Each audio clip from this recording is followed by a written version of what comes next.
Welcome everyone to 52 Living Ideas. Tonight is the Analects.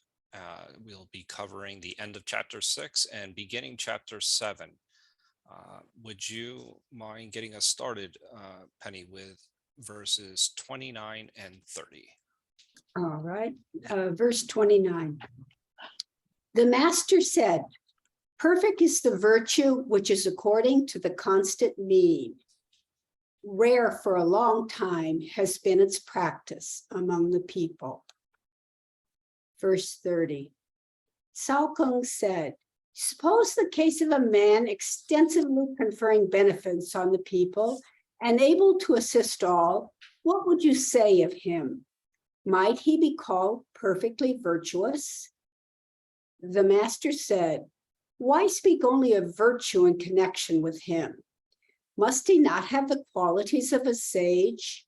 Even Yao and Shun were still solicitous about this.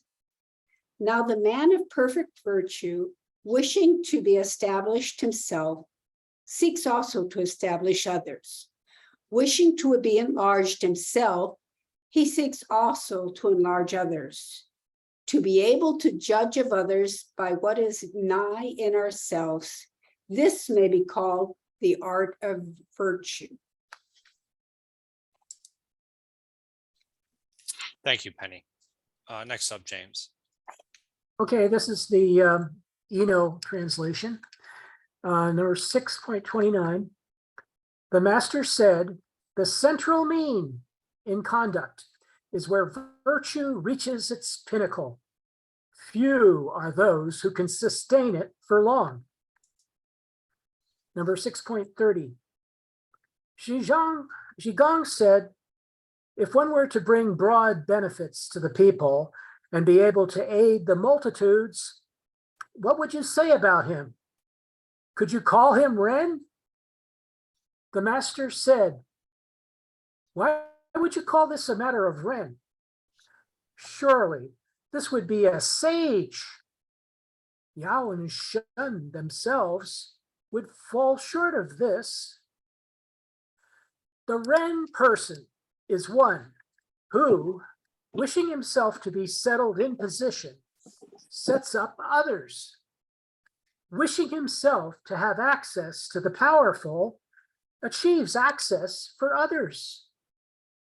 To be able to proceed by analogy from what lies nearest by, that may be termed the formula for Ren.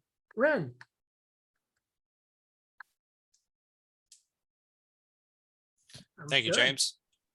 So, Mon, would you like to do the honors and share both you and Jason's translation?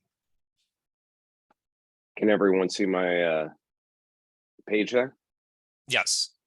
Excellent. Verse 29. The master said, "The doctrine of the mean is always the highest virtue. Over a long period of time, people hardly practiced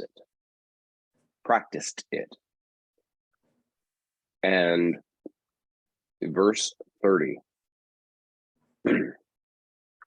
Saigong said, "If one were to broadly bestow to the people and be able to benefit them, what would you say about him? Could you call him Ren?" The master said, "Why is he a Ren person? He must be a sage.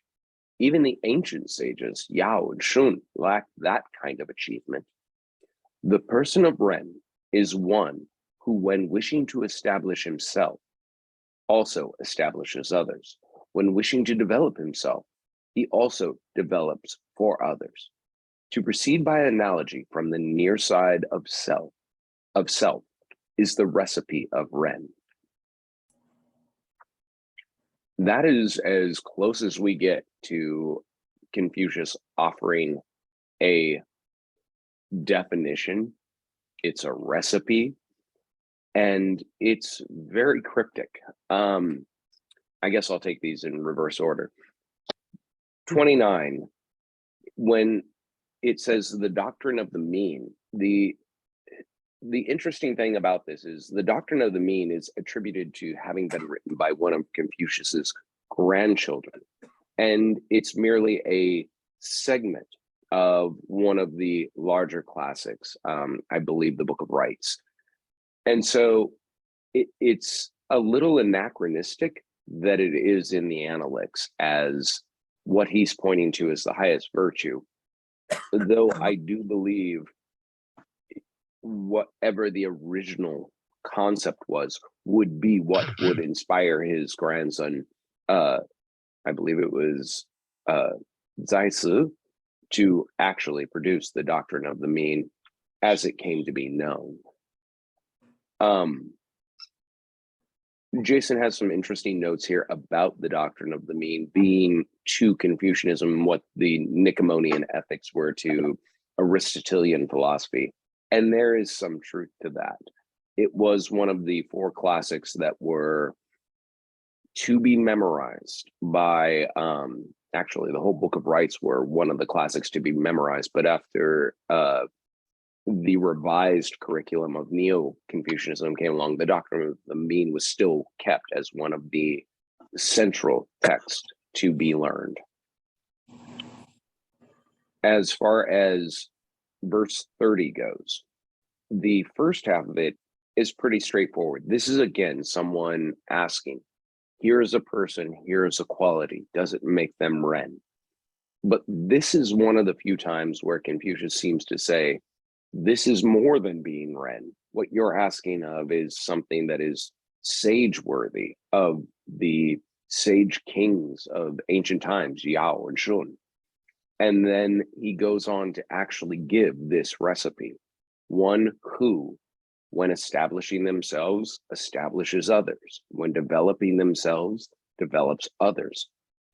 That is the nuts and bolts terse recipe of being a person who is Ren, not doing merely for yourself, but always keeping this other in mind, that your progress, your development is interdependent on the progress and development of those around you and those who you devote yourself to, who you have responsibilities towards. The last part of this, I have to admit, I'm mystified by. To proceed by the analogy from the near side of self is the recipe of Ren. I've thought about this a lot, and I don't know how the analogy from the near side of self, as close as I can make out from this, what you are on the verge of obtaining for yourself should also be obtainable or placed before those around you to see them obtain as well. That seems to be the analogy of the near side of self. But I honestly can't say that I have any aha insight absolute idea of what Ren is any more than before, just from this recipe. Thank you, Aman. As always, loved your insights. James, do you have a comment that you wanted to make? Yeah, I don't know if it solves the problem, but I do think that when you talk about proceeding by analogy, you're proceeding by analogy to what? To other persons next to yourself, the ones that are beside you. So it doesn't matter that the word near to me is here. I'm not sure if there's any special significance to the word near side as opposed to side by side. The idea that persons who are alongside are persons that we can attribute benefits to by our own involvement. So in other words, yeah, because the question starts out, what are the broad benefits to the people? That's from the Eno translation. I wouldn't mind actually if the whole meetup or more or less conducted with the text on screen. But I'm fine looking at the text that I have here. The Eno text says, bring broad benefits to the people and be able to aid the multitudes. That would be the best kind of outcome, a political outcome. What would you say about that person? Would you call him Ren? And of course, that's fishing, because only a politician actually does that, not a teacher like Confucius. And as a matter of fact, he says, what kind of person is this? This is surely a sage. And I think Yao and Shun are just examples of great people that he says would fall short. So then he says that if you get settled into a position, make sure others are set up too. If you want to have access to the powerful, make sure there's access for others as well. The genius here is the idea of proceeding by analogy from yourself and your own benefits, however you attain them, and possibly connected with how you attain them, and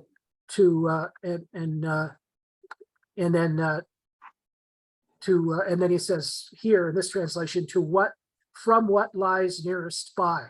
But the idea is that you're going, and that's where that word near, I guess, near side. So what lies nearest by? The other people, the people that you want to bring along.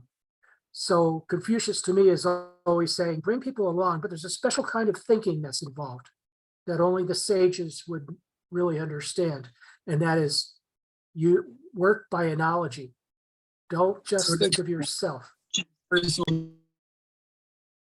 You got an iPhone. That's Elena. Yeah, so she's regular. Thank you, James. A lot of great points, Sure. but I want to actually come back to Quan. You're up next. Yeah. Okay. So I would like to make a comment on the deep link between 29 and 30, because at 29, the concept of central mean is what is important, and at 30, it's part of a trio.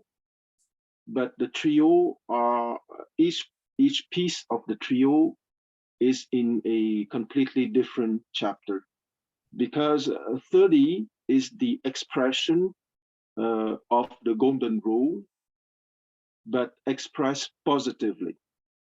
And in book 15, I think it's the section 35 or 34, is the golden rule expressed negatively, meaning what you do not wish, don't do to others. And at 14.34, 35, you have the golden rule, but express what I would qualify as in relation or progressively. What I mean that in 14.34, 35, Confucius has a conversation with someone, and that someone said to Confucius, if someone harmed me, I wouldn't answer by virtue. And Confucius said, but if you reply by virtue to someone harming you, what would you do if someone is benefiting you? And Confucius said, I would rather suggest that if someone harm you, you just reply by indifference. And if someone is helping you, you would answer by reciprocal virtue or assistance. So here I am coming back to 29, central mean being the big stuff here, meaning that it's very difficult, because Confucianism is a philosophy always inscribed in relations.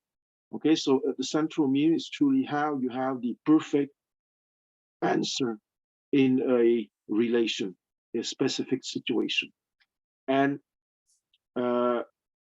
30 being one of the definition of the golden rule, and the other two is by negative expression and by evolution, how how you will deal with the different gradation of people being mean to you, a bit kind to you, or extremely kind to you. Okay, how are you going to reciprocate?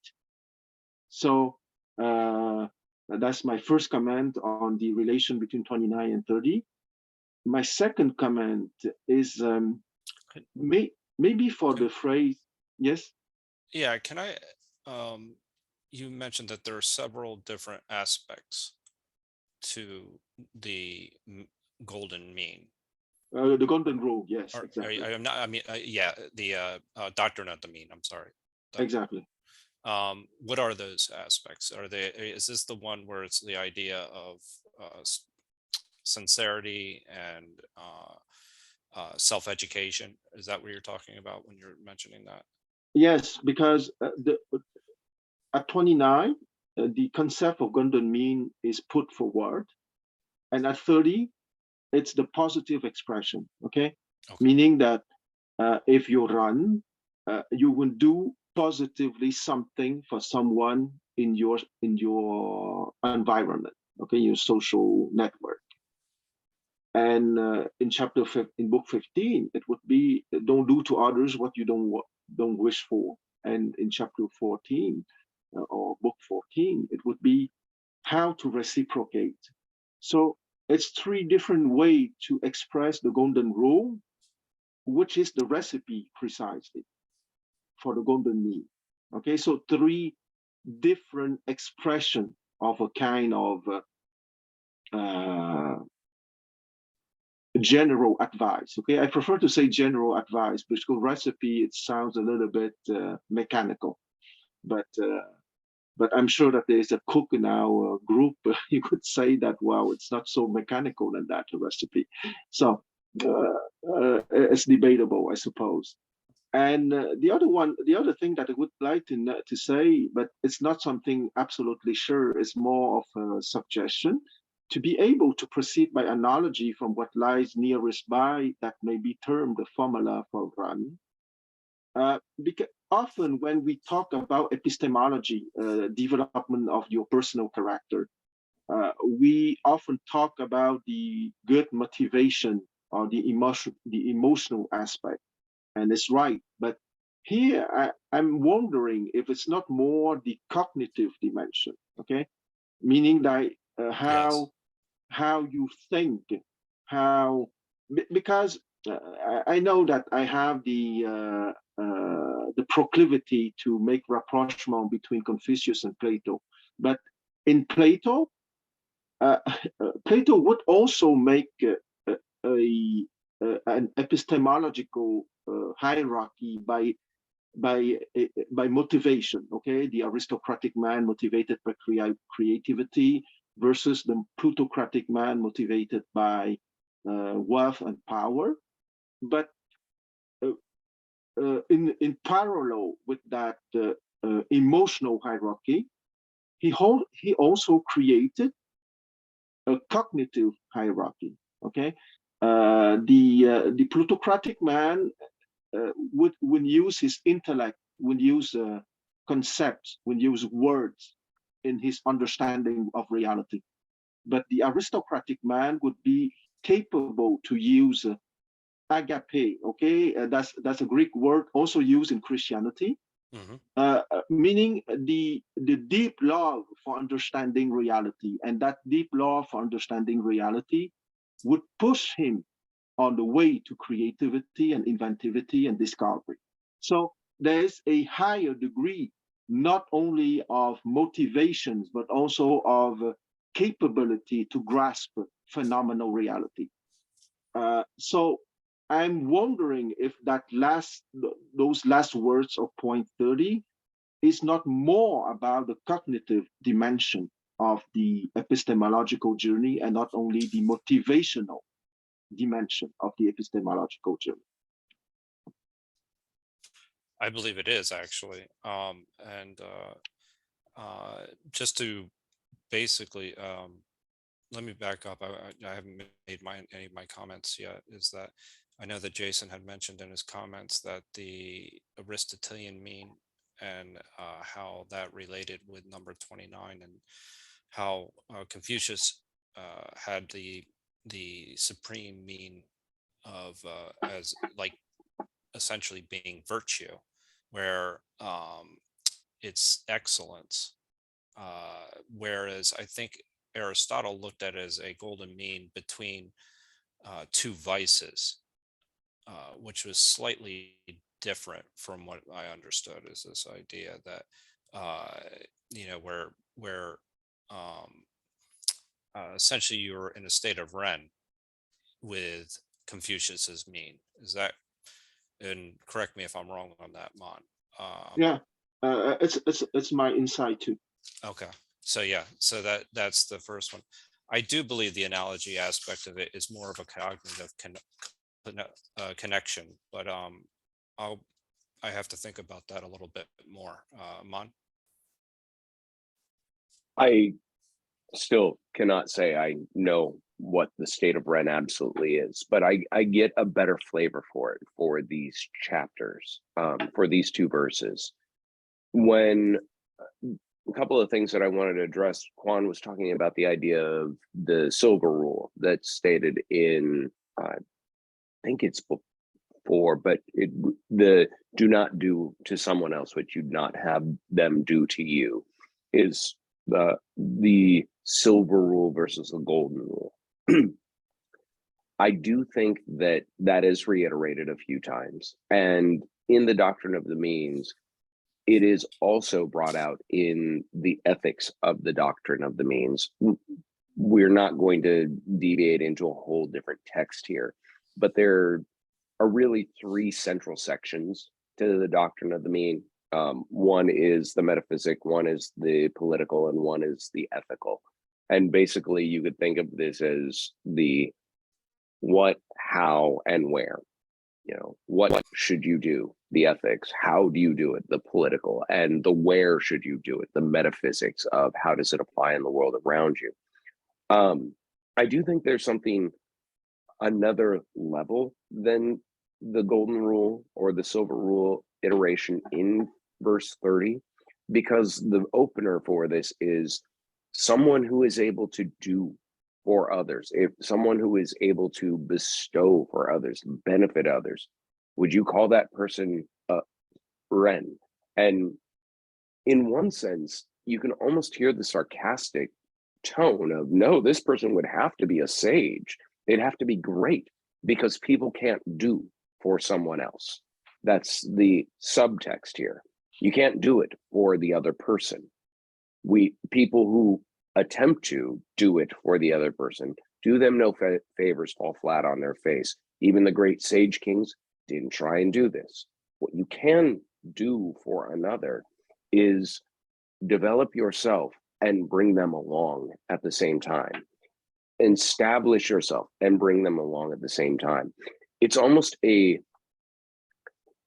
twist on the idea of do unto another. It's more of consider another while doing for yourself, because that person will do for themselves at the same time.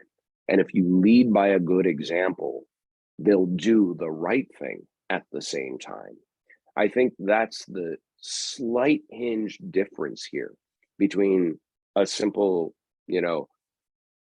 dictum to not do what you don't want done to you. That's one of the things that came out when I was listening to this. Aside from that, I'm curious to hear everyone else's thoughts. Yeah, I am as well, because I think it is somewhat of a mystery. But I do think that there's something to what Quan said about the cognitive aspect of this. But Kevin will go next. Yes, thank you. I just bring some, kind of brainstorm idea. You can maybe criticize myself. First, from 629 about the doctrine of mean. I understand use math is truth table. Normally we use, if a unary way, we either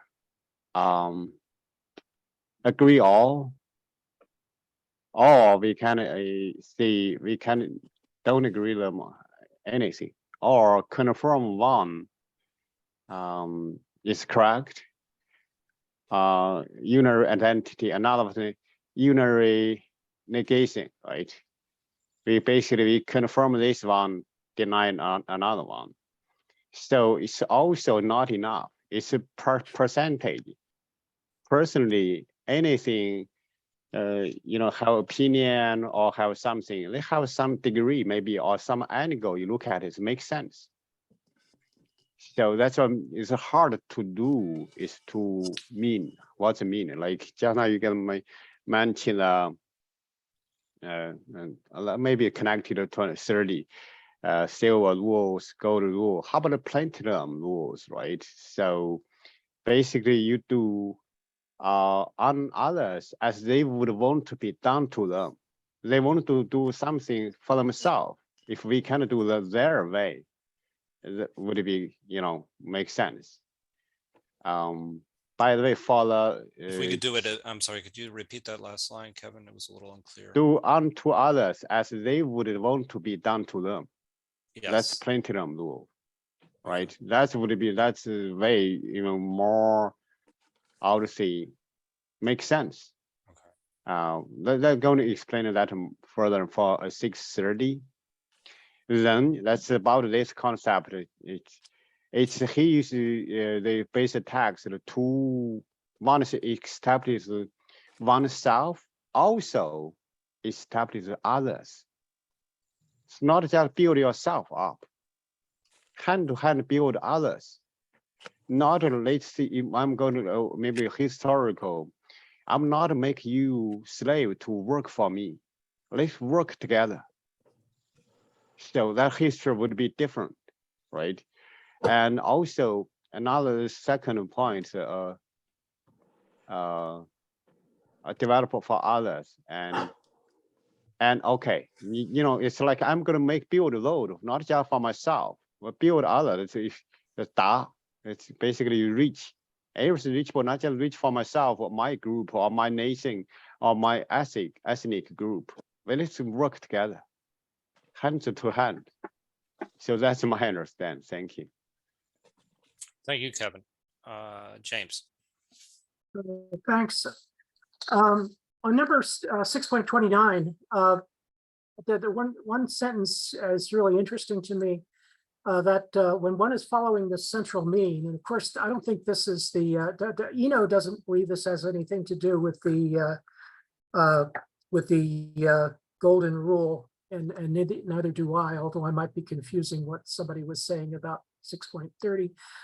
But this is the central mean. The Eno thinks that this was probably inserted into the Analects around the time of the publication of the Doctrine of the Mean, which is basically the three guidelines: self-watchfulness, Yes. self-questioning, and leniency on others. Don't demand of people everything, a certain standard, which you might sometimes meet, sometimes not meet, because of circumstances. Everyone has their own situation and circumstances. And then sincerity, the idea that you do what is appropriate to your own status, and with a certain consistency and care for others, and at their level of their development. So I really like that idea, even though I haven't really read that book, nor have I read the entire Analects, but I love the learning that's here. So what Confucius says here is something that he often says about Ren, for example, but here he's saying it about this central mean. Few are those who can sustain it for long. So in other words, everyone is imperfect. The actual number of people who are following a kind of a perfect set of rules, achieving a state of perfect equilibrium in their social life and treatment of others, those are few. So the few people, and basically bursts, basically people follow the mean in bursts. They don't necessarily follow it for a lifetime. Yeah, that's and this idea of like cognitive, yeah, that's what I meant by surely this would be a sage. It's kind of that's saying this requires advanced thinking, proceeding by analogy from the people as they are, as you find them around you, to the achievement of your own benefits. And all through book 6, I think some certain other of these numbers in the book 6, he's giving examples of, well, if I gave this guy 600 wheat, and I didn't mean that 600 wheat was just for him. I mean that 600 wheat is for the people that he's responsible for. So this idea that, or the idea of the rich widow, giving the rich widow something, but do you want to give her too much? And so it's that things should be apportioned according to the needs of the many, not according to the needs of a person who is in charge, a person of high office. That's not what the wheat is for. The person in high office who gets the wheat is getting it for the people he's responsible to. And so everything has to proceed by analogy. And that, to me, is a key to Confucius's wisdom. He understands that government, society, families, everything proceeds by analogy. Thanks. Thank you very much. Great points. Yeah, just a couple comments based on your points. Is that the first one is this idea that you're always, we talked about this about 3 or 4 weeks back, like this being in a state of Ren, and how long are you in a state of Ren? It's something that you go in and out of. So this idea of the doctrine of the mean, that you're always going to be in a state of Ren, is just something that doesn't occur unless you're a sage, for which I don't know if there really is one. So that's the first comment. The second comment I have is I completely agree with you. The idea of analogy, as far as connecting with someone else, it's very hard to parse out what is meant here. But as far as in communicating with someone else, you bring something else into their consciousness when you actually use a metaphor or analogy, so that they then can understand and know or absorb a basic concept. So the metaphors are very powerful ways of actually teaching and serving as an example for others. And maybe in this particular instance, the metaphors were as to why virtue was good. That's one. I'm going to go to Brian first, Quan, and then come back to you. Is that fine? Yeah, perfect. Thank you. Okay, so I have a question on the golden mean, which I've had before, but really isn't, I guess it's the same question based on the discussion I've heard here.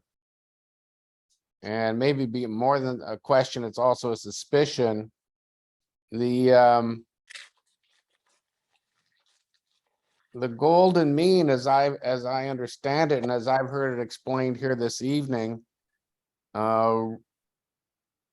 doesn't really raise the understanding or behavior of the group beyond the best understanding of some individual within the group. So to give you an example, I guess to elaborate on what I've heard, the 3 different definitions: do unto others as you would have them do unto you. So do unto others, you the actor should do unto others as you consider it appropriate for them to do unto you. So it's based on your understanding of what's appropriate. Also, do not do unto the others what you don't think it's appropriate for them to do unto you. So it's based on the actor's understanding of what's appropriate. And the same is true, well, I guess there's a little bit of difference in the reciprocity. Now that I think about it, if somebody does even better than what you think is appropriate, then by reciprocity, you would do better than what you had understood to be appropriate before you received this gift that takes you to a higher level. So those are my reservation about the golden rule, except maybe the last one is that,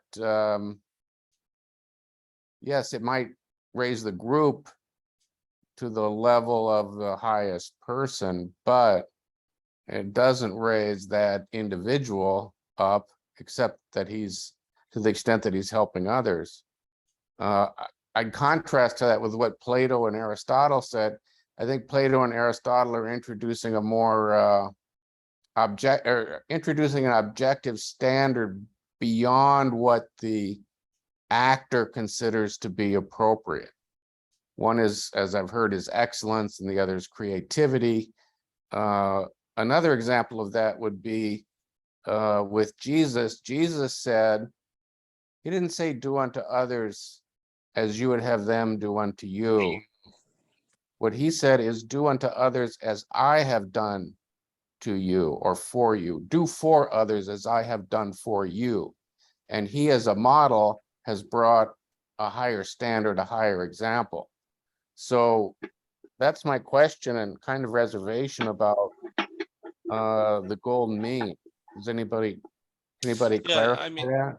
and in addition to that, I would, what's the difference between excellence for Plato and Aristotle and Confucius? I think is a very important, like, redefining what that actually means. Does anybody have an answer to that? Quan, I've only read or I'm sorry, Quan, do you want to take that? Well, maybe I don't have the answer to that, but I would like to suggest that one of the central concepts from Aristotle is aletheia, and truth, but also the fact that there is a development towards excellence. Okay, so excellence is a path for Aristotle, and it's also a path for Plato, and it's also a path for Confucius, and it goes perfectly with what I wanted to say. The central mean, Zhongyong, has been written by Zisi, Confucius' grandson, and the central concept of that book can be said in 9 Chinese characters. Okay, 修身齐家治国平天下. So it goes back a little bit to with what Ammon said about his irony in point 30. Okay, if someone is capable to help everyone and so on, would that person be run? And I agree with Ammon that Confucius' reply was a little bit sarcastic, because it brings back precisely to the central concept or the central teaching of the Zhongyong, the central mean. Meaning that the first duty, or the first, I don't like the word duty, Confucius invited the aspiring gentleman to cultivate himself first. Okay, that's 修身. And it doesn't mean that 修身 will end one day. Okay, that 修身 is the foundational task, but that foundational task is for all his life. Okay, to cultivate oneself. But at the second floor, you will 起家, you will put order in your family. And the third floor, if you have opportunities to assist in the governance of the state. And at the fourth floor, to bring peace to the world, 平天下. So once again, it's the central mean. How you would be capable to have maybe the perfect, or as perfect as possible, answer to all the relations that you will have in those 4 general tasks, if you want. And the first one always being to cultivate yourself, Xiu Shang. And it doesn't mean that it will end one day, okay? If you die at 100, it wouldn't be something that would last all your life till 100. And I would end by saying that the cognitive aspect versus the motivational aspect or emotional aspect is very well developed in Ta Sui, the great learning, because the Analects is one of the 4 books, one of the Sishu. And of course, we can read the Analect by itself. But the Analect has always to be put into context with the other 3, okay? And the other 3 being the Manzi, the Mencius, the Ta Sui, by Zhengzi, which is one of the young disciples of Confucius, and the Zhongyong by his grandson, Zisi. So it always has to be put into context within that universe of the 4 books. And definitely those 3 paragraph or sections has to be linked to the Ta Sui, the great learning. Okay, so that, I mean, we kind of moved off my question into discussions of excellence, but that to me answers the question. I think the golden rule in itself doesn't really offer some aspirational goal to the individual other than share your understanding for best behavior with others.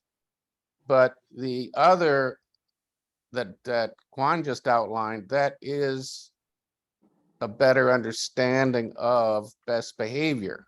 It's some kind of a objective standard that the individual actor could embrace and then bring into the group using the golden rule. Yes, for Confucianism, you necessarily have 4 levels of interaction. The first level is with yourself. The second level is with your family. And the third situation is with the state, your nation, if you want. And the 4th situation is with the whole world. Okay, those are the 4 situations that are given. Those are the 4 natural situations that are given to you. But you won't be capable to go to excellence, but through those 4 situations, okay? Because once again, in Confucianism, you're not isolated by yourself, okay? You're always defined by the relations that you had, that you're having, and that you would have in your life. In those 4 levels, with yourself, with your family, with the nations, with your nation, and with the whole world. And that excellence has to be in practical situations, and that excellence will go through different steps that are defined in 2.6 of the Analects, if you remember 2.6 of the Analects. But the Confucius are using symbolic ages to grade the different level of advancement in the epistemological journey. And the details of that journey is given in the Ta Sui, the great learning. Okay, so thank you. Go ahead, Brian. Do you have anything else or not? No, I mean, I think we're Because, saying, yeah, it seems to be there's an actual role ethics that's embedded in this as well. So the way you're saying your first responsibility is to your family, then to the state, and then there's like that's kind of, in my understanding that, Quan, correctly? Yes, Okay. those are the 4 how can I say it, relational universes that are offered naturally to you anyway. Okay, but how you will perform within those 4 universes will be directly from your own personal epistemological development. Okay. And the book, because once again, the Analect is one of the 4 books of one of the Sishu, and you always have to take the 4 as a whole.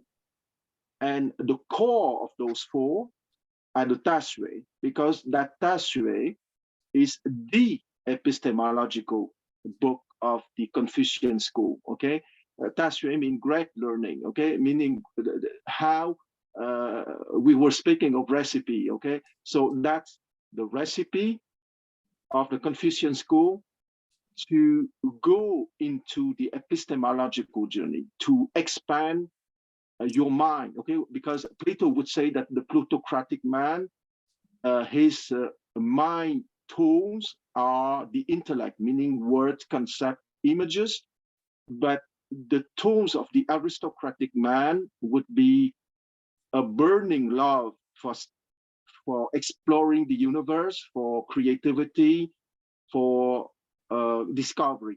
So the Tasue is the book that will give you some mind stones or some watersheds or some techniques to get into that epistemological journey and to develop excellence precisely. Because I don't forget Brian's question, what is excellence? Excellence is a long journey. I am a bit embarrassed to say that, but in the Confucian school, that long journey towards excellence has been synthesized in one of the four books called the Tasue, the Great Learning. And that's the core of that school, because that school, once again, had the pretensions to create gentlemen to serve the state and to bring peace to the world. Thank you, Quan. So next up we have Aman.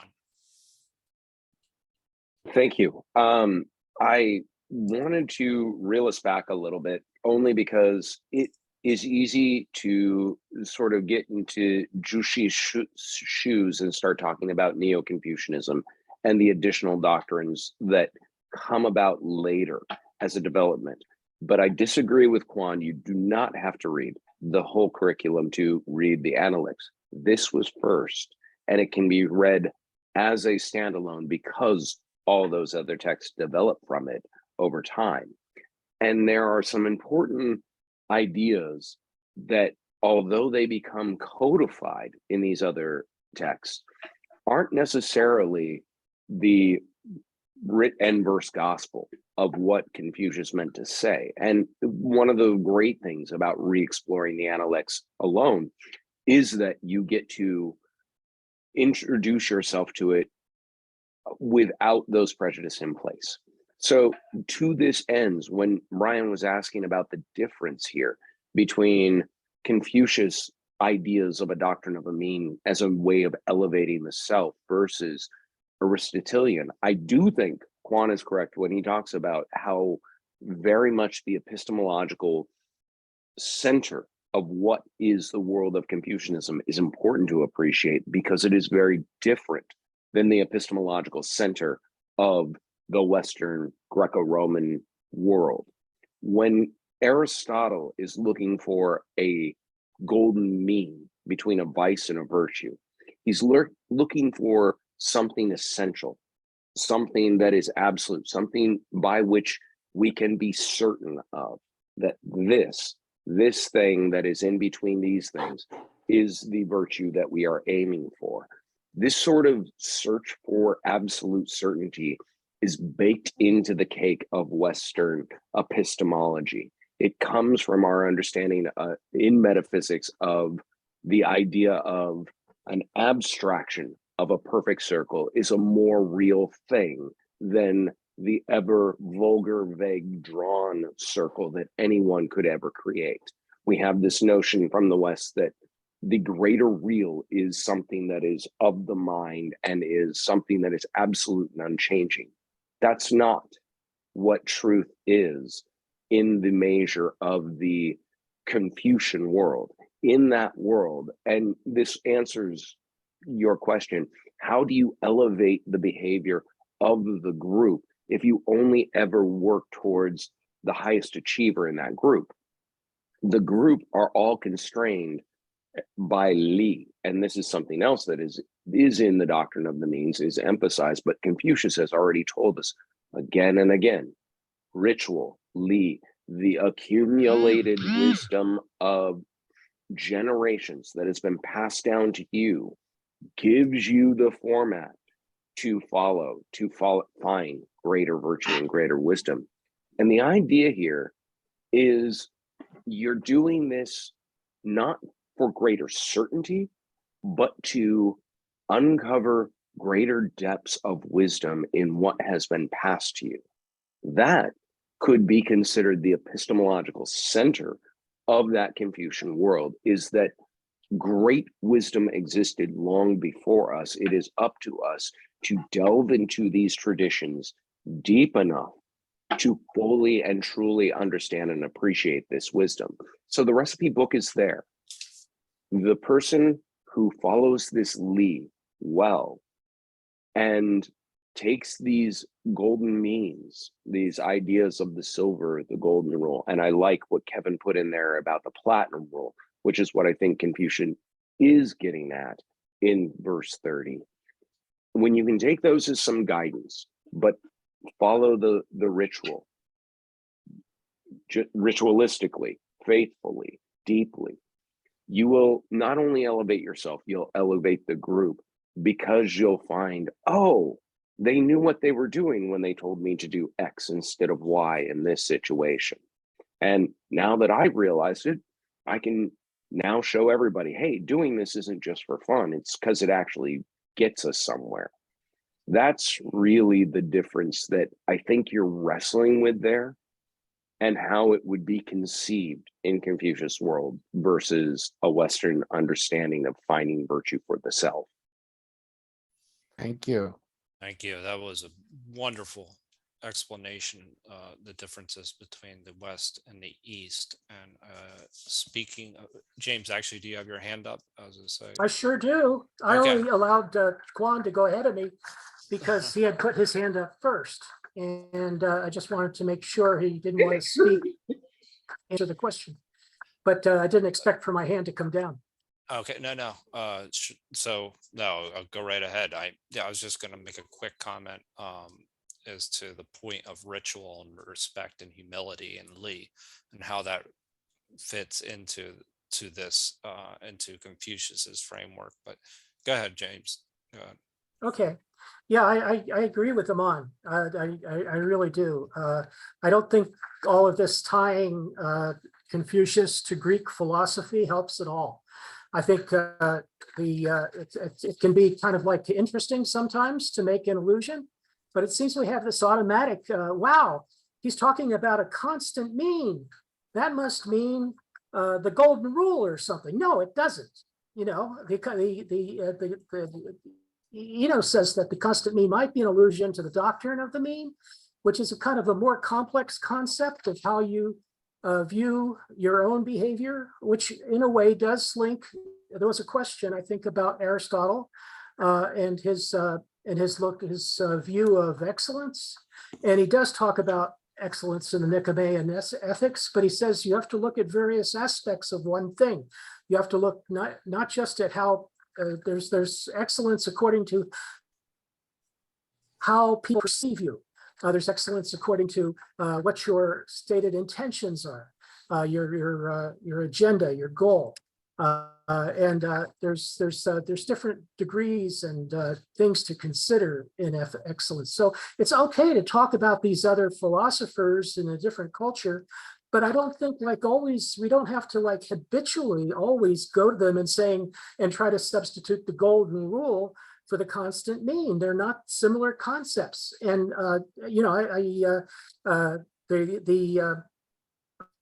the constant mean is based on the idea of equilibrium, trying to find an equilibrium in one's actions and in the social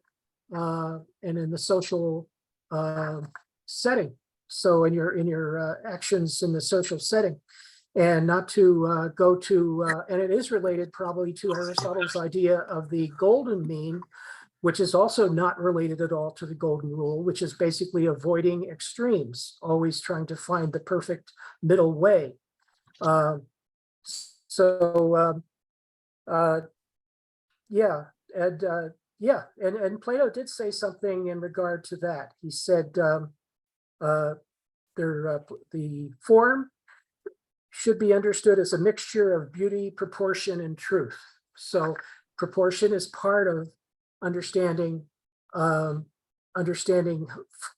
ideal form in Plato.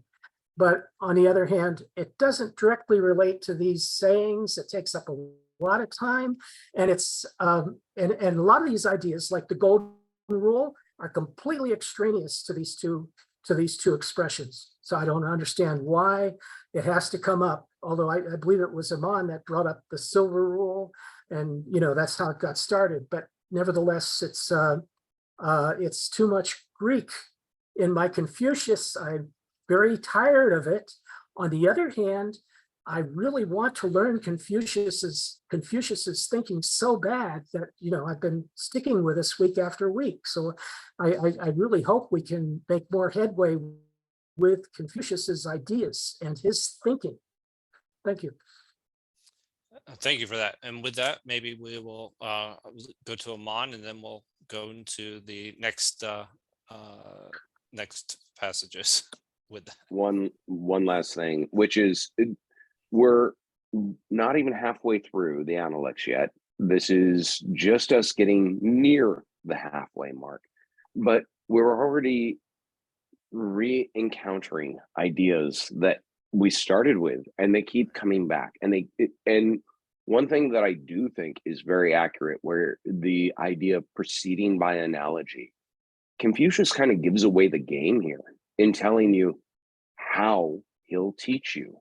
He won't teach you by giving it to you. He's not a sage. He can't do it for you. He's not just going to give you the definition. He's not going to give you the answers, but he's going to give you the analogies. He's going to get you near the mark, and he's going to make you work for your understanding of this material. And the idea then being that it's going to elevate you to really understand it that way, much more than you would by simply having the answers given to you in Cliff Notes. Chapter 7, which is what we're moving on to, I wanted to just point out before I'll just say anybody. Oh, go ahead. I'll just say really quickly to that. I was listening to somebody talking about analogies and metaphors, and they said, never tell them what your intention is with the metaphor, like, or what you mean by the metaphor, because, and never ask what a metaphor is, because it basically, you take away what their subconscious, their understanding. So that goes back to that example that you're going to learn, but you're going to arrive at it on your own time. Yes. So yeah. It's like somebody explaining a joke ceases to be a good joke. Exactly. Well, I just wanted to say, before to head everyone off, Jason translates book 7 as transmitting, which, if you followed the rule so far, every book is named after the first 2 characters. So why do we have one word? Because the second half of the second word there, ar, could be transmitting and, or transmitting but, or transmitting yet, or transmit. And it's not much of a title to just say, leave it there with an ellipse. That's why I think he does it that way. He has us doing verses 1, 2, and 3 of book 7. So take it away. thank you, Aman. So yes, with that, Penny, would you mind reading your version of the Analects 7.1, 7.2, and 7.3? All right. Book 7, chapter 1. The master said, a transmitter and not a maker, believing and loving the ancients, I venture to compare myself with old Pang. Chapter 2. The master said, the silent treasuring up of knowledge, learning without satiety, and instructing others without being wearied. Which one of these things belongs to me? Chapter 3. The master said, the leaving virtue without proper cultivation, the not thoroughly discussing what is learned, not being able to move towards righteousness of which a knowledge is gained, and not being able to change what is not good, these are the things which occasion me solicitude. Thank you, Penny. James, would you do the honors? Yeah, that's beautiful. Thank That you. is beautiful. 7.1, the master said, to transmit but not create, to be faithful in loving the old. In this, I dare compare myself to old Peng. 7.2, the master said, to stay silent and mark something in the mind, to study without tiring, to instruct others without fatigue. What difficulty are these things to me? 7.3, the master said that I have not cultivated virtue, that I have learned but not explained, that I have heard what is right but failed to align with it. That is what is not good in me. I have been unable to change. These are my worries. Thank you for that. Amant, you did honors and Everyone see that? So, book 7, transmitting. Verse 1, the master said, I am a transmitter, not a creator of ritual. I believe and love the ancient teachings, and I humbly compare myself with old worthy Pang. Almost gets at what we were talking about a moment ago, but 7.2, the master said, being silent and keeping things in mind, learning without satiated, oh, I can't say it, and teaching without weariness. How much have I done? 7.3, the master said, being unable to cultivate my virtue, being unable to pursue my learning, being unable to act according to the righteousness that I have heard, or being unable to correct that which is not good. These are my worries. I really appreciate that Jason left my note there that the grammar in verse 3 is a nightmare. And what I really mean by that, simply put, every time you see this word bu means not or no or negates. And here we get double bu. So it really makes rendering this into a intelligible English sentence quite challenging. And that's a little bit into the weeds. But verse 1 kind of gets right at what we were talking about right at the end of book 6, this difference of epistemology and the wisdom of ancients. And Confucius offering a disclaimer from anyone who would accuse him of being an innovator. He is not an innovator. I am not. I'm not creating anything. I am transmitting. I'm singing it out from the day when he compares himself to old worthy Peng. Jason put some great notes in here about who this figure is, Peng Xia, from the Shang dynasty, which you're talking nearly 1,000 years history ago, who was a political figure begging the emperor to restore the political order from thousands of years before that. So this is tradition upon tradition. That is where the wisdom lies. That is where the good can be found. Chinese Methuselah, I like that. verse 2, being silent, keeping things in mind, learning without satiety. God. How much have I done? Is this him bragging or reflecting on his life? That's not something that can be answered, because we don't know when each saying comes to us. This could be right after his first job, when he's just crowing about, wow, look how much I've accomplished, right? Probably before he got fired. Or this could be near the end of his days, when he is a septuagenarian looking back on his life going, I can't believe I did all that. I invite you to interpret it either way. And this sentence, which, like I said, is a grammatical nightmare, but I think he did an excellent job. It's all about things that keep you up at night. What do you worry about? Well, not being able to cultivate virtue, not being able to pursue learning, not being able to act according to righteousness that I have heard, that has been transmitted, that has been told to me by the ancients, or being able to correct that which is not good.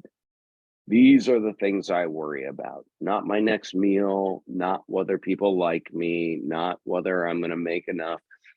His worries are all about his ability to be a better version of himself than he was yesterday. Thank you for that, Mon. Excellent comments as always. Go ahead and raise your hand and type exclamation point if you want to make any comments. But I think that the first one, 7.1, is actually a very, very interesting one, because it refers back to a lot of what we've read, and talks about the importance of ritual and having the humility of respect for tradition. We were just talking about that, as Aman said, and some in the previous passage. Basically, there's also there's a sense of community that naturally develops when you have a respect for ritual, in a way, as well. So that was something else that when I read it, that's what one of my takeaways was, is that the respectful attitude kind of creates more of a stable structure. But we also read last week how there were groups that were too ritualistic, and how, I forget which institutions he was referring to. I'll have to look back really quickly. But that they were too ritualistic, and it ended up being detrimental to the group. I forget exactly the group that was involved. Quan, we'll go to your next, actually, and then I have some comments on 7.2 and 7.3 specifically. But please go ahead with your comments on 2 or 3. Well, basically, 7.3, looking at right now, is, I looked at it as that virtue should always be pursued, and is that something that it was, if I remember correctly, to fail to pursue virtue would be the bigger problem in this particular instance for 7.3, where he says, being unable to cultivate my virtue, being unable to pursue my learning, being unable to act according to my righteousness that I have heard, or being unable to correct that which is not good. These are my worries.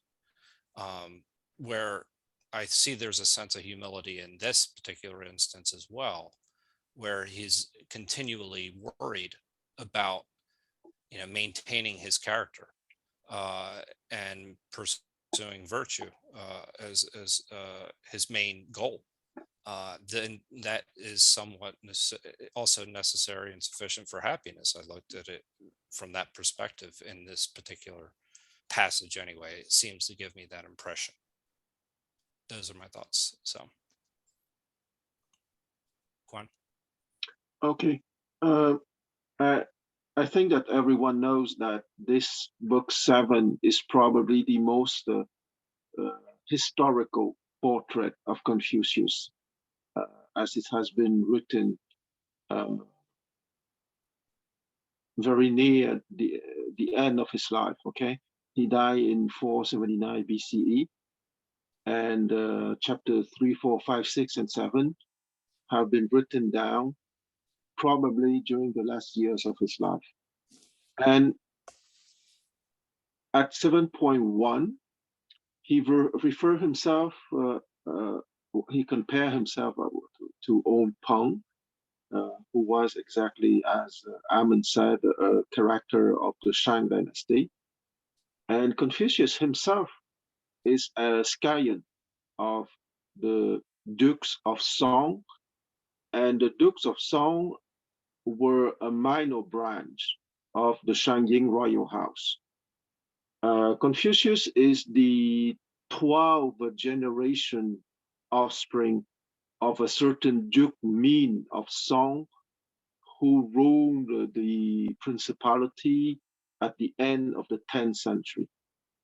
And here, he's very right to talk about tradition, because Rujia, the school of the scholars, was not even created by Confucius in a certain sense, because that school started in the Shang dynasty. So before him, once again, he was born in 551 BCE and he died in 479 BCE. Before him, there were maybe 25 to 30 generations of rule. And since the Zhou dynasty was created in 1045 BCE, it means that the first rule began their work in the Shangying dynasty.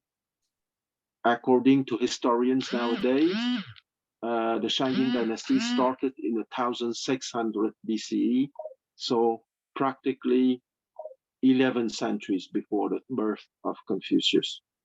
And I would say that the 3 sections opening the book 7 are just perfect, because that's truly what I imagine to be Confucius and his core preoccupations.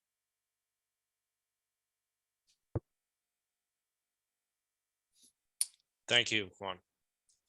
Do you have any comments about 7.2, the way it was interpreted by Ammon? Because I was a little confused by that. Are you asking me the question? Yeah, if you could. Or we'll go to James first and just think about it, because I had interpreted it as Confucius looking back at his career and actually having some degree of satisfaction, but I think I might be wrong with that. James. Yeah, I'm on your side, Joe. I think 7.1 is. I really like what Jason did with 7.1. He did some research and kind of like helped us out understanding who Old Peng might have been, Yes. and how this relates to being a transmitter and not a maker, believing in the ancients. I just, that's beautiful. Of course, it's conservative. It's what we call conservative, but it's still very, very coherent instructions to honor the ancients, like Old Peng, and we do that. I mean, no question that people, regardless of whether they consider themselves conservative or progressive, they do consider the wise words of the ancients. Even if they were living a couple hundred years after Confucius.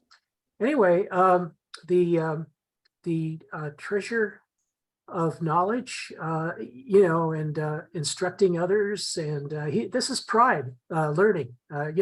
It's the number 2 to me is about pride. So I definitely agree with you about that. Joe. It's nothing other.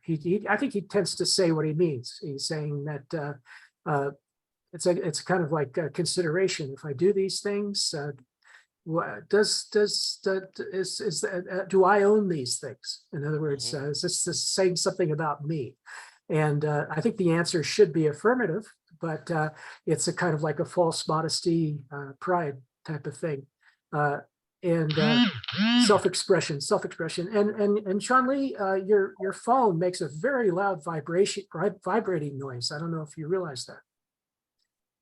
Anyway, number 3 is another occasion where he's saying what he means. He is kind of if there's anything that bothers Confucius, it's the idea of his own perfections being dominant. In other words, what was bad about me? If this is I do want to make a kind of like a historical reference. The Shadow Self by Carl Jung. Yeah. The idea that we all have something in our unconscious that defies our knowledge of our own inner perfection or our own goal of achieving whatever perfection of person that we seek. So he seeks virtue, he seeks cultivation, he seeks learning, he seeks wisdom, and then to get this all wrong, to act wrongly, to not reflect what you know, to be a teacher and not explain the most important things to your students. This would be like the highest kind of guilt. And Confucius, just like every one of us, knows he's imperfect and knows he could be guilty at times, can reflect, especially if he's older, can reflect and understand that, yeah, I can do these, misappropriate virtue and miss the target of my own best self, my own misbeing my own best self. And I think that's what he's talking about. And it's a lesson to everyone. Everyone has their own self-estimation, their own self-virtue, their own kind of bundle of what they want their package to be, and in life. And he says, if I get this wrong, that would be a terrible thing, wouldn't it? Well, and that goes back to exactly what we were just talking about in 629, with this idea of self-education and a constant it's constant learning, or is it called self-watchfulness, or something along those lines. So yes, if you're not questioning yourself, that if you become complacent, that yes, that you will no longer you'll fall victim to what you've been preaching about this whole time. Aman. Yeah, you were asking about 7.2 and the question I posed. And Yeah. part of the reason I posed it is I've read the Analects a couple of times. This particular verse I've seen translated quite differently a few times. I just to walk you through a couple. The ending, Jason translated, "How much have I done?" DC Lau translated it as, "These present me with no difficulties." And another translation says, "Which one of these things belongs to me?" There's not an agreement on exactly the best translation. When I saw Jason's, that's, how much have I done, as a rhetorical question, I think it hit the tone perfectly, because depending on that translation that you're reading, you can read this and see it as a very old man reflecting back on his life. And as Quan said, this was the chapter that was probably written at, and much later, very possibly at the end of Confucius' life while he was still alive. So he's dictating and he's telling his students about moments in his life, and they're catching snippets and writing them down. When I read this one, there are times I've read it and thought, wow, that Confucian virtue of humility just went right out the window, straight out the gate. He's saying, I've done all this. I mean, humble brag, but yeah, I've done all this. Other times I've read it and I've seen it as, this smacks way too much of egotism, of arrogance almost. And I could see a old man in his bed saying, oh yeah, after I got my first job, I thought I was just the greatest thing. I looked at my life and this quote comes out as a reflection from that time. It could be pulled from any number of times in his life and be applied. But the next verse is all about fear, rumination, the things that keep you up at night. Right. So I like Jason's translation, where he asks the rhetorical, how much have I done? Because it can, in one sense, offer this as a brag. Excuse me. But you can take it very seriously reading it on the coattails of verse 3. Have I done enough? Have I really applied myself? Have I actually done?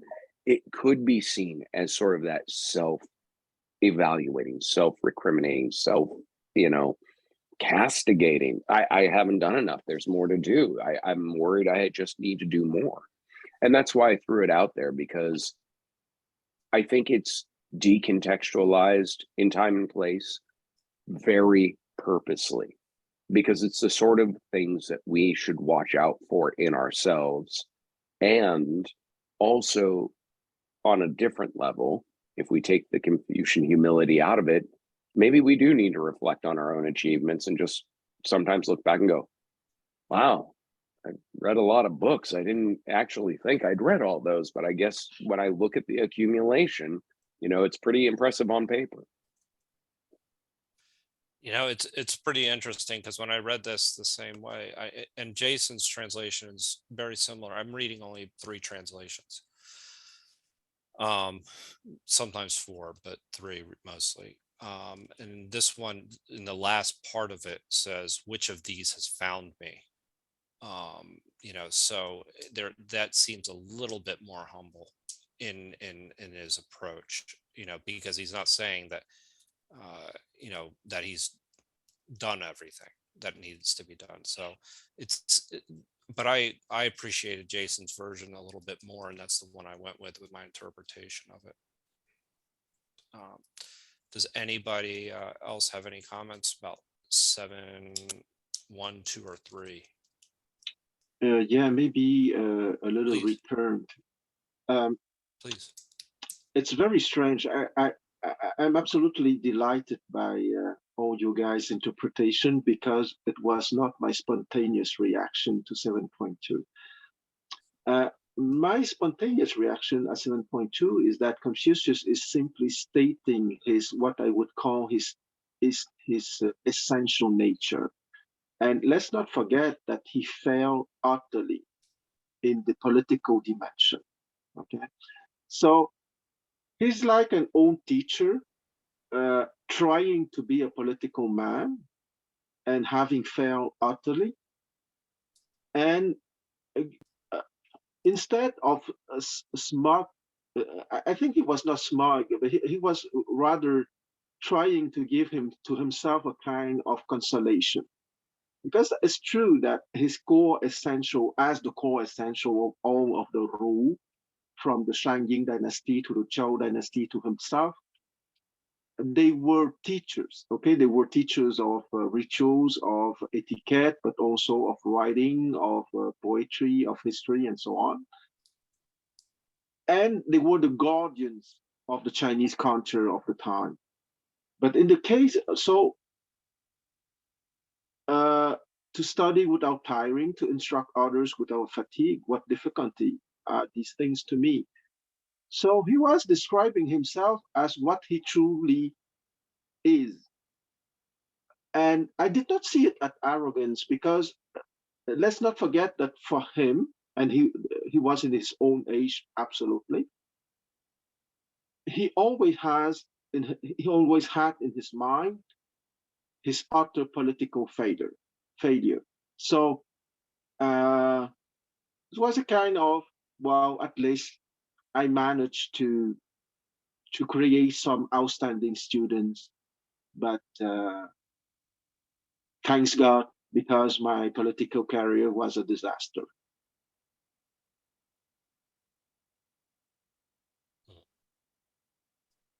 Well, one thing I will say is that it's not necessarily arrogant if it's true. Yeah, and I mean, think yeah, so that's one thing. It's just. Go ahead, Amon. I have to say, I actually agree with Quan as well. It's not that this isn't absolutely an interpretation that I've had when reading this verse. This reads like a resume. This is just kind of like a really terse, CV, where he's saying, being silent and keeping things in mind, learning, teaching, and teaching and teaching. These are the things I've done. It can be seen as very blasé and very much just a true rendering of his life. And I agree, he was not overwhelmed and happy with the result of his life. He never seemed to be. He was always malcontent that he didn't have the impact that he had hoped to have in his life, or that he could see the impact that he had on China in his life. But I do think that it also demonstrates this would be seen as a lack of humility by more modern Confucian values. In Confucius' time, for Confucius himself, he may not have felt that way. It may not have felt like this was bragging. It would be treated as such now. It wouldn't necessarily be the case that he saw it as such then, or that is necessarily what he was doing. And so it's another one of those anachronisms that exist in the Analects, where we get a glimpse of Confucius before Confucianism, where we can see him as an honest rendering of your accomplishments is not to be thought of as being, self-inflated. It's absolutely legitimate. I could see Confucius saying that. I could also see any number of good Confucian parents smacking you with a ladle if you thought to crow about your achievements just to keep you behaving humbly, because that is the virtue that is paramount, that comes out later. So I wanted to say that, yeah, I think Juan's right, but I also think there's some post hoc engineering that goes on with, oh my God, do you remember when Master told us all this?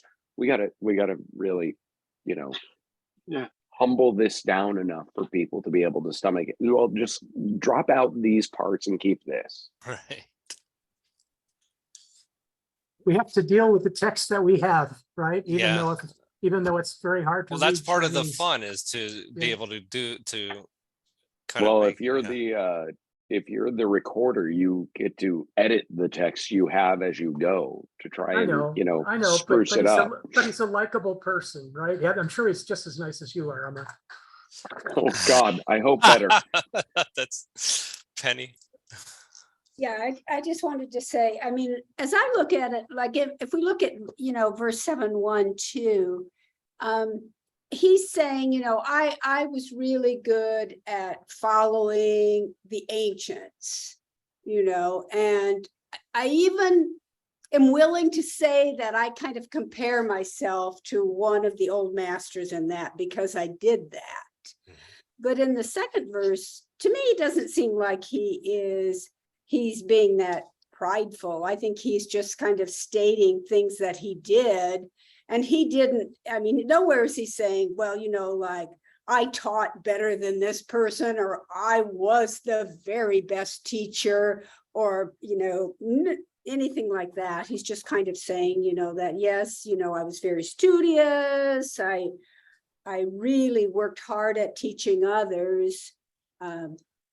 So, to me, that didn't seem like he's really boasting that much. And then especially, like you say, when we follow it by the third verse, and in that one, I noticed, and in other verses, but I don't remember, but the last part, that which is not good in me, I have been unable to change. I remember other verses in the Analects where that's one of the things he really points out about people. People don't see their own faults.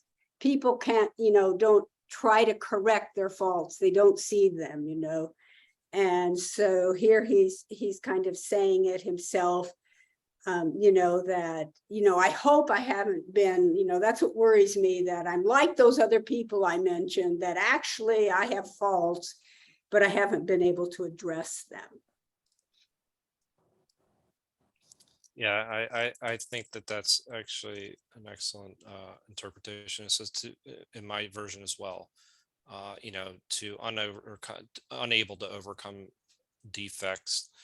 These are what causes me concern. Yeah. So, and it would be a drastic switch from 7.2 to 7.3. For as far as his attitude is concerned. Shall we? I know, Aman, we only have you do 11. I think we should just maybe try. We can close out the next 3. Is it that we have 4, Yeah, 5, 4, and 5, 6? and 6. Yeah, if you can stay till whenever you can, and then I understand. I'll be able to share Jason's translation, and if I got to run, I'll do so after that. Okay. All right, that works out great then. Penny, would you mind reading numbers 4, 5, and 6? You're on mute, unfortunately. Sorry. Book 7, verse 4. When the master was unoccupied with business, his manner was pleasant, and he looked pleased. Chapter 5. The master said, extreme is my decay. For a long time, I have not dreamt, as I was wont to do, that I saw the Duke of Sue. Chapter 6. The master said, let the will be set on the path of duty. Let every attainment in what is good be firmly grasped. Let perfect virtue be accorded with. Let relaxation and enjoyment be found in the polite arts. Thank you, Penny. James. Okay, 7.4. When the master was at leisure, his manner was relaxed and easy. 7.5. The master said, how far have I declined? Long has it been since I have again dreamed of the Duke of Zhu. 7.6. The master said, set your heart on the Tao. Base yourself in virtue. Rely on Ren. Journey in the arts. I have a footnote here. It says the arts refers to the gentlemanly arts of archery, charioteering, and riding, and the Confucian ritual arts of Li and music. Thank you for that, James. So, Aman, you do the honors. There we go. Everyone sees that, yeah? Good. Yes. You can make it larger though.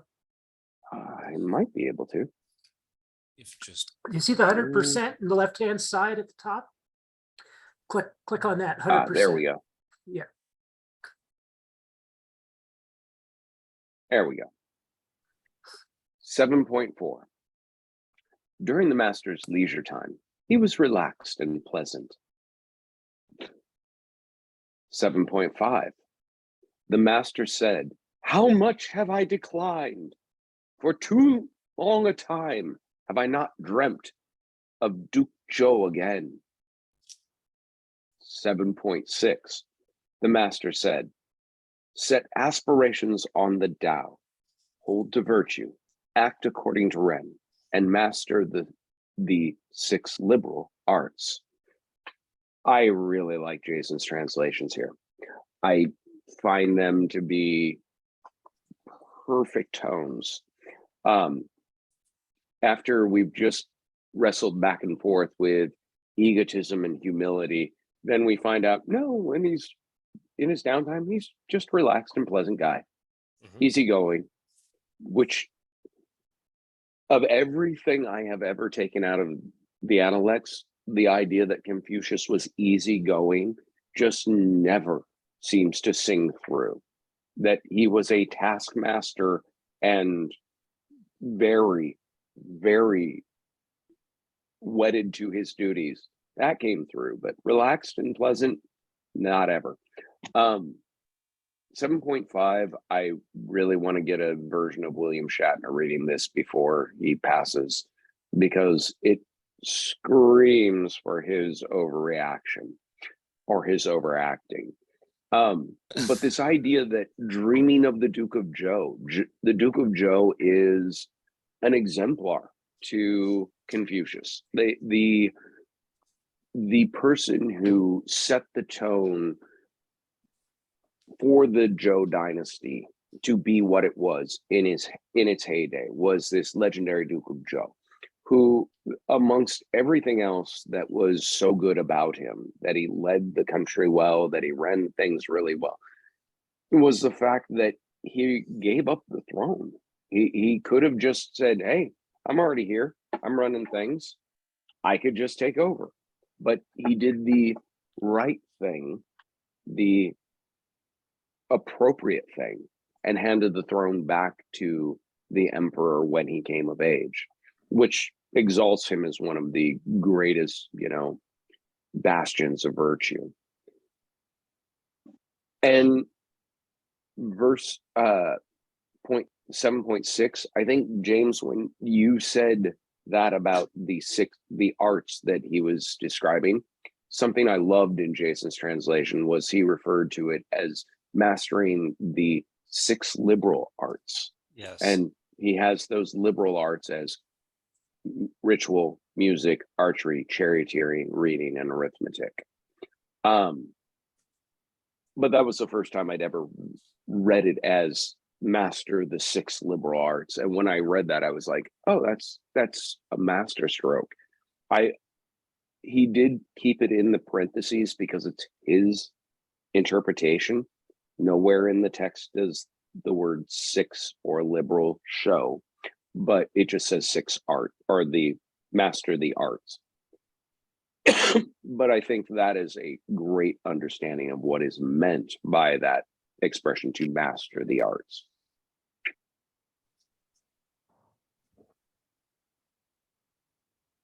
Excellent. Are there any comments for 7.4, 7.5, or 7.6? Maybe some historical precisions. Please. That famous example who was the Duke of Zhou was the regent for his young nephew, King Cheng, and he was a regent between 1042 BCE to 1035 BCE. So he was in power for quite a long time, for 7 years. And as Amon said, his brother died, was it? Absolutely. His brother, okay, his brother died. All right. Yes, his brother, King Wu, ruled the dynasty from 1045 to 1042 BC. So he was already a young man, an old man, according to the criteria of that time. He was in his 50s, at the end of his 50s. And his nephew, the nephews of the Duke of Zhou was around 5 or 6 years old at the time.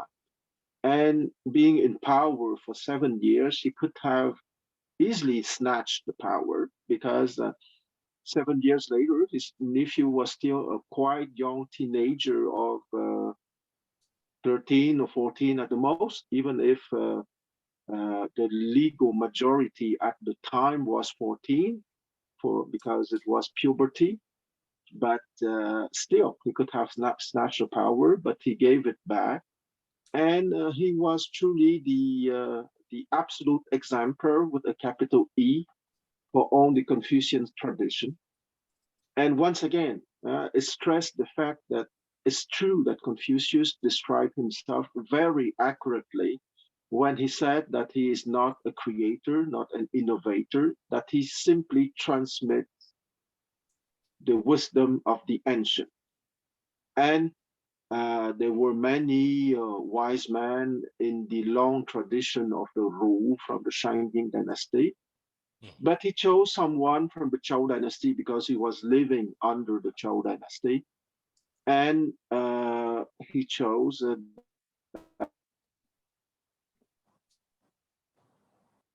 Is that me or? exemplar, who was the Duke. Excuse me, I did not hear you. I was asking if that was me or you, Quan. That You're was, freezing on us, Quan. Okay. oh, it was Quan. Okay, I see. Okay, now am I frozen? No, you're back.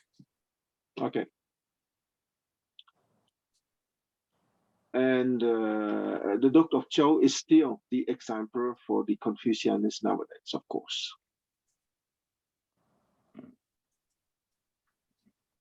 Thank you for that.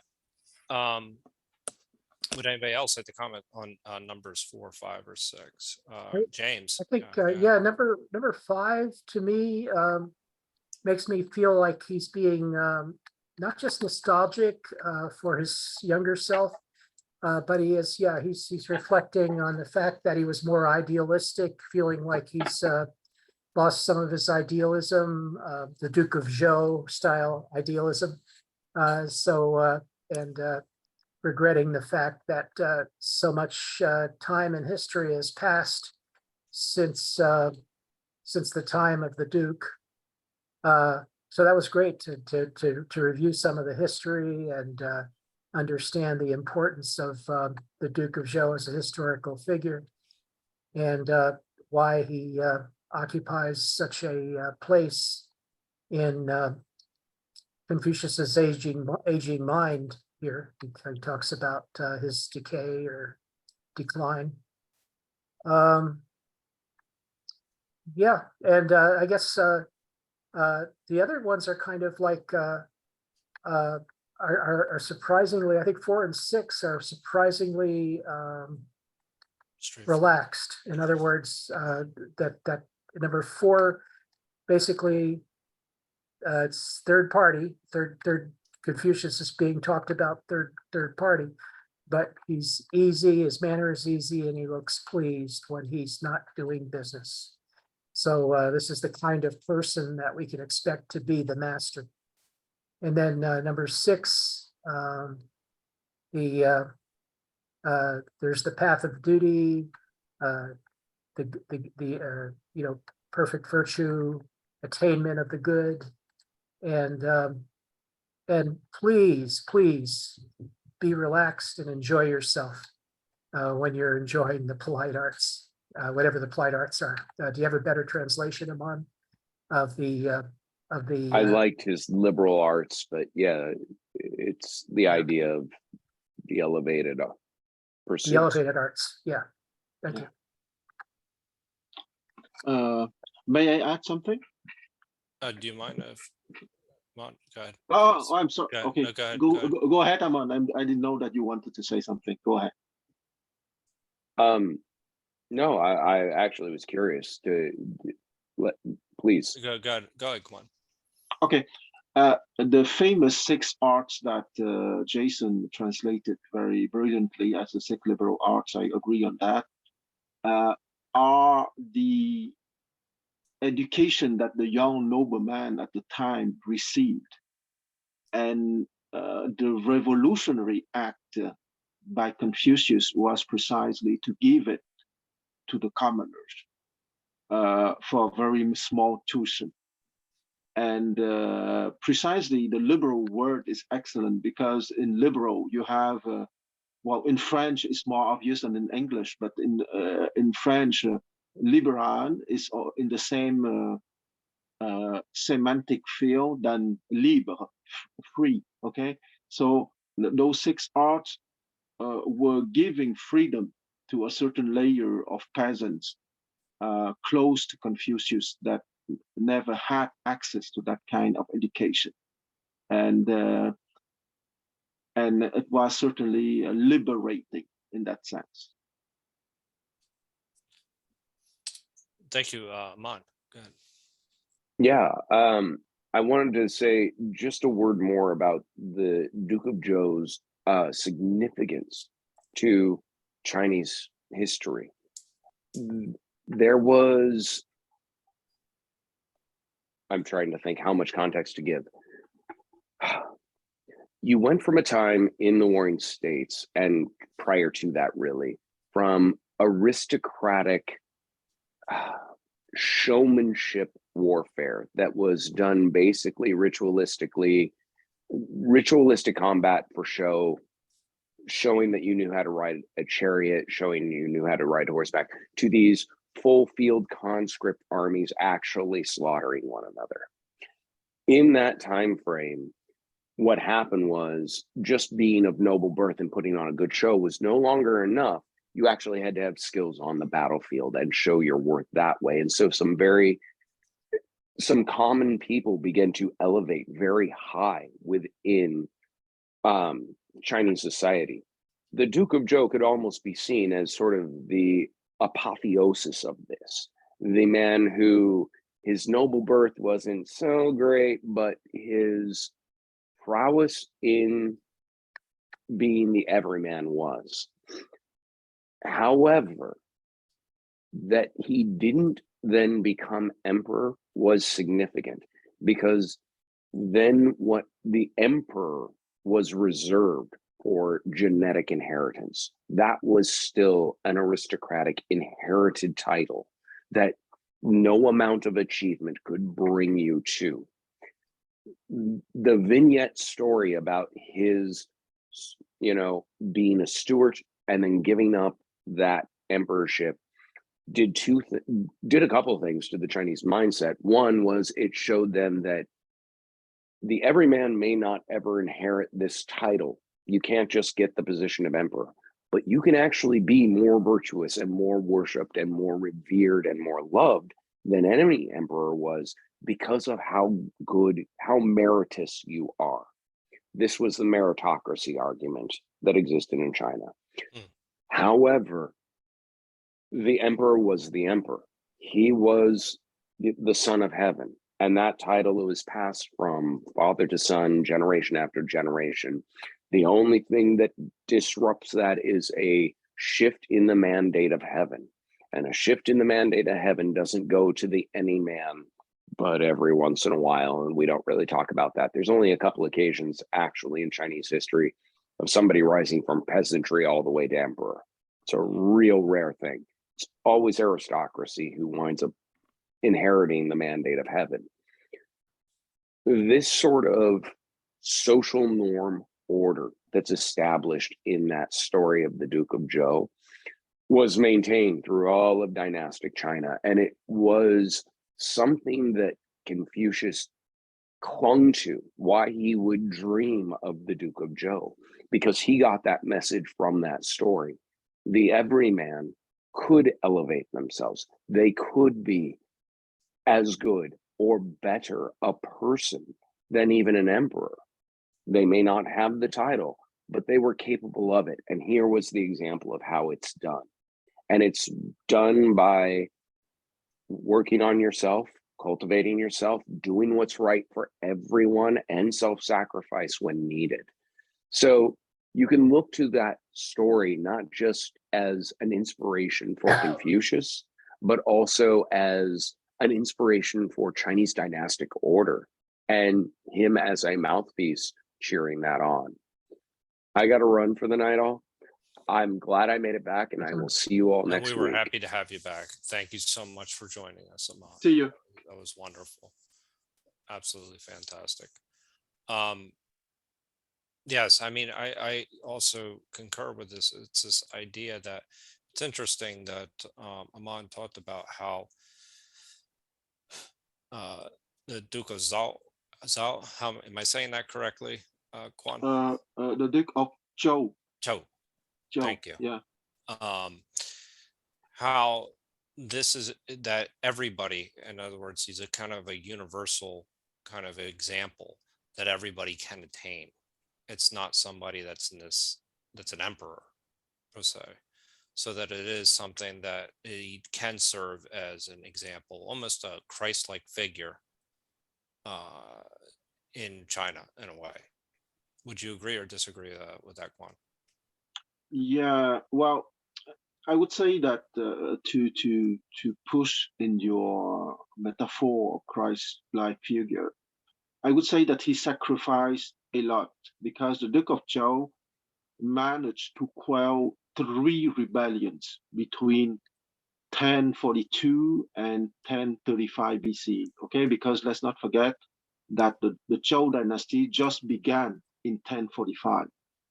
And in 3 years after the creation of the dynasty, King Wu, his brother, died in 1042, and he had to manage everything. Okay, the rebellions, the administration, the creation of the new administration, so to speak, and etc.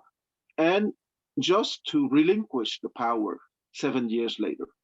So it has been perceived as the hallmark of a great character, precisely since Confucianism is focused on character development. So it was a perfect person to be the exemplar with an E, with a capital E, for that ideal selfless services, if you want. So thank you, Juan. James, followed by Penny. Well, actually, I think I forgot my question as soon as I put my hand up. So it's something that Quan said about the Duke of Zhou. But it's a very pretty story, and I'm surprised by the date that it's actually approximately 500 years before Confucius, 400 or 500. So yeah, so that's very interesting. 400 years. It is a bit nostalgic though when I was reading it. I think that has to do with it. Yeah, it's this idea that he stands as a symbol of perfection in this Song era. I believe is the era when Confucius is alive. So I was going to add the question. I remember the question now. What document can we read? Is there a period document where we read the history of the Duke of Zhou? Yes, if you want the original documents, meaning the documents that that has been created during the 11th century BCE, the time during which he lived, there are 2 or 3 texts from the Shangshu, the book of documents, referring to him when he was talking with his half brother, the Lord Shu, SHI, was the given name of his half brother.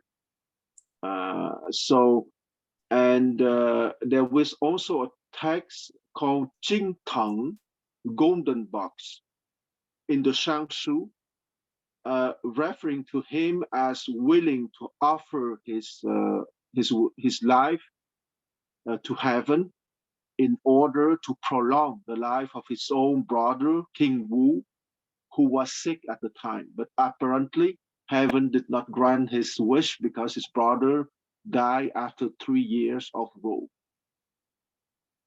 Thank you. And what's your favorite contemporary modern source? Professor Li Feng, Li, his family name, Feng, given name Feng, and there's an excellent book that I will show you here. Uh, okay, maybe you cannot read it, but it's landscape and power in early China, Li Feng. Thank you. And it's about the end of the dynasty, but they will speak about the beginning of the dynasty too. Lovely. Thank you, Quan.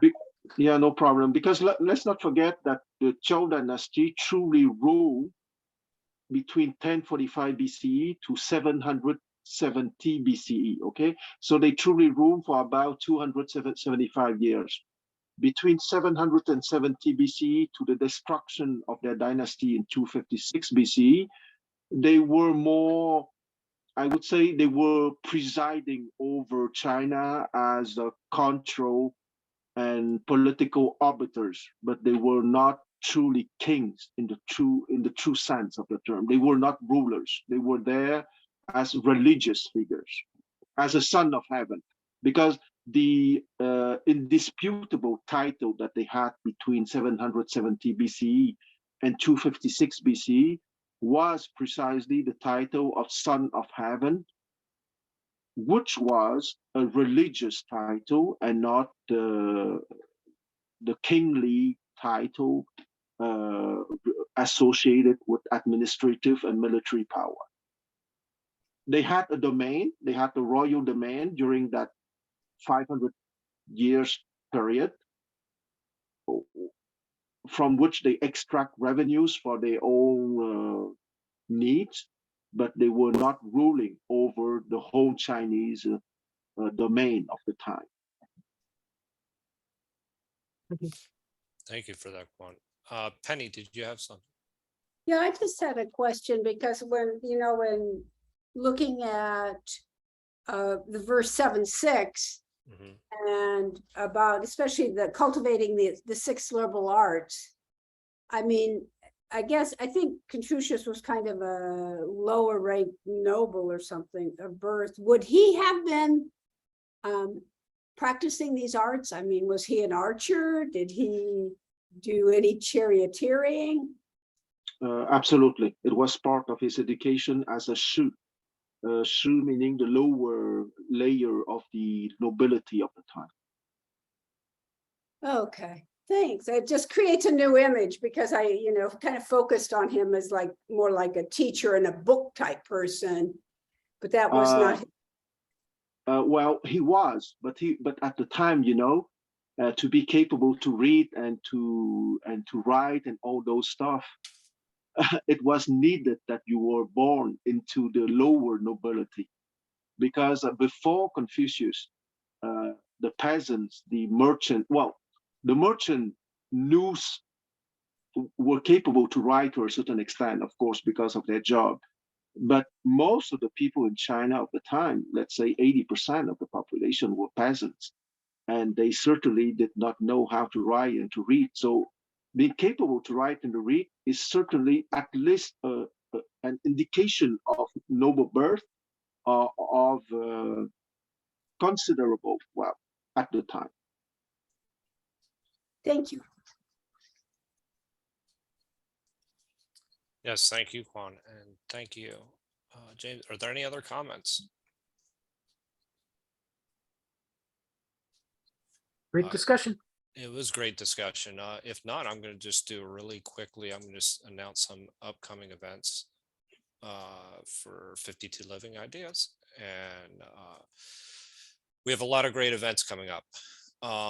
So starting or tomorrow, we have it's part of Comprehensivist Wednesdays. It's intellectual virtues for comprehensive practice. And that's going to be led by CJ. And if you've been here in the past, this has been, it's really been every time he has a meetup, it's excellent. But I think I'm going to be very interested in how he relates the idea of comprehensivism to epistemic virtue. And then on Thursday, we'll be covering the Gospel of John, specifically chapter 13, verses 1 through 11. And on Friday, we have the Divine Feminine being led by Brian. So Yes. And so everybody is required to attend that. So, no, I'm just saying that. And let me see on, My horse is sick. um, those are the upcoming events that I have here. So, so I'm going to stop there. Thank you, everyone. It was a great discussion. I learned quite a bit. I'm starting to learn a lot more. I really appreciated the golden mean discussion, some of the distinctions between East and West that had come out. And I look forward to seeing everybody on, well, at least next week, but if not sooner. Brian, do you want to say anything? No, just I'm Okay. saying goodbye. Take care. All right. Bye-bye. Thank you, Quan. Thank you, Bye-bye. James. Thank you, See you. everyone.